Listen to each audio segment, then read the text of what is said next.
Let's talk about reservation. I know ये एक बहुत कंट्रोवर्शियल टॉपिक है और ऐसा टॉपिक पे बहुत ज़्यादा डिबेट भी होता है। जनरल अलग ओपिनियन देते हैं, एससी एसटी अलग ओपिनियन देते हैं। और मैं पहले ही बता दूं कि मैं कोई एक्सपर्ट नहीं इस मामले में, मेरा भी नॉलेज जो है लिमिटेड है। सो अगर मैं कुछ भी गलत कहूँ यू कैन ऑब्वियसली करेक्ट मी, और मैं उस चीज़ को भी ऑब्जर्व करूँगा कि मैं कितना गलत हूँ कितना सही हूँ। और पहले बता दूं कि this is just my opinion, मैं कोई स्टेटमेंट नहीं दे रहा हूँ कि यही बात सत्य है, जो मैं कह रहा हूँ वही सत्य है। मेरे बाद में गलती हो सकती है because I have limited knowledge related to this kind of things. I am just sharing my opinion. अब रिजर्वेशन ये जो टॉपिक है, इस पर बहुत ज़्यादा डिबेट चलता रहता है कि क्या है क्या नहीं है। पर्सनली अगर मैं कहूँ तो I belong to an SC category और मैं रिजर्वेशन को सपोर्ट करता हूँ।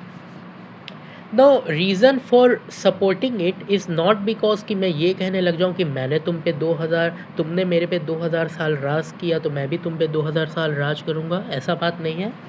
लेकिन मैं ये कहना ज़रूर चाहूँगा कि we are still complete backward because उस चीज़ का इफ़ेक्ट अभी भी देखने को मिलता है। अब कई लोग इस चीज़ पर आर्ग्यू करते हैं कि किसी पर्टिकुलर कास्ट या कम्युनिटी को स्पेशल जो है क्या बोलते हैं, कोटा प्रोवाइड करना जो है वो कास्टिज़म नहीं हो गया।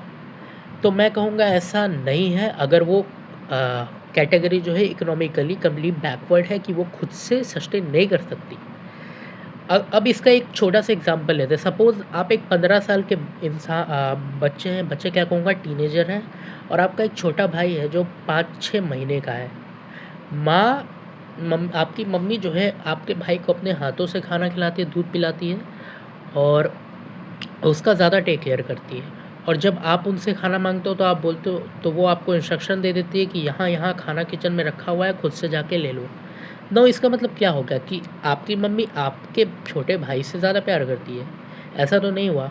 बिकॉज वो जानती है कि your brother is in comparison of you both mentally and physically weak, so उसे ज़्यादा टेक केयर की ज़रूरत है। अब आप इस मम्मी को गवर्नमेंट मान लो और उस 5-6 महीने के बच्चे को एससी एंड एसटी कैटेगरी मान लो, और उस 15-16 साल के लड़के को जनरल कैटेगरी मान लो। हम लोग इकोनॉमिकली इन कंपैरिजन अभी भी काफ़ी वीक हैं और सोशली भी काफ़ी बैकवर्ड है। भले ही बहुत सारे लोग बोलते हैं कि कास्टिज़म नहीं होता हम लोग के साथ, अभी भी होता है। अर्बन सिटीज़ में इनडायरेक्टली होता है, या फिर मैं मान सकता हूँ कि शायद नहीं होता है, लेकिन अभी भी 60% ऑफ आवर पॉपुलेशन जो है वो रूरल एरिया में रहती है। और इसी रूरल एरिया में रहने के कारण जो है वी कैनॉट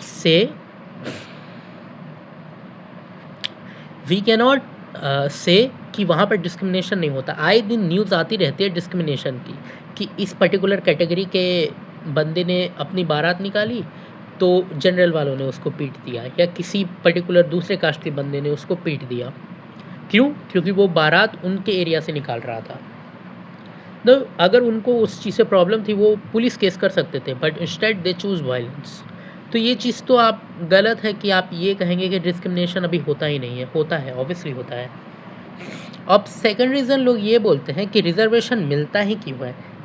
रिजर्वेशन इससे मिलता है बिकॉज ऑल्दो इस चीज़ के तरफ मैं ये नहीं बोलूँगा कि एक पर्टिकुलर ऑफिशियल डाटा ही है, लेकिन जहाँ तक मैंने देखा है और जहाँ तक मैंने सर्च किया है, अर्बन एरियाज़ में 15,000 पर मंथ की सैलरी होती है एक एससी एसटी इंसान की, वहीं पर एक जनरल कैटेगरी के इंसान की 20 से 25,000 के बीच में होती है, विच इज़ 5 से 10,000 ज़्यादा।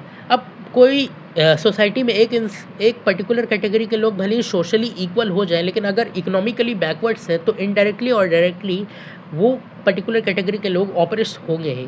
फॉर एग्ज़ाम्पल, आप पर मंथ 2.5 से 3 लाख रुपए कमाते हो और आपका एक पड़ोसी है जो कि पर मंथ जो है 2.5 से 3 करोड़ कमाता है।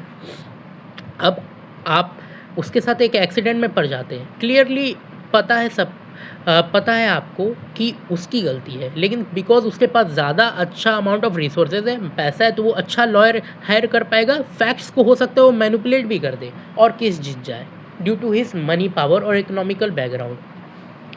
और यही चीज़ आज के टाइम पे भी है। आप भले ही डायरेक्टली किसी इंसान को सोशली डिस्क्रिमिनेट ना करें, बट अगर आप इकोनॉमिकली ज़्यादा पावरफुल हैं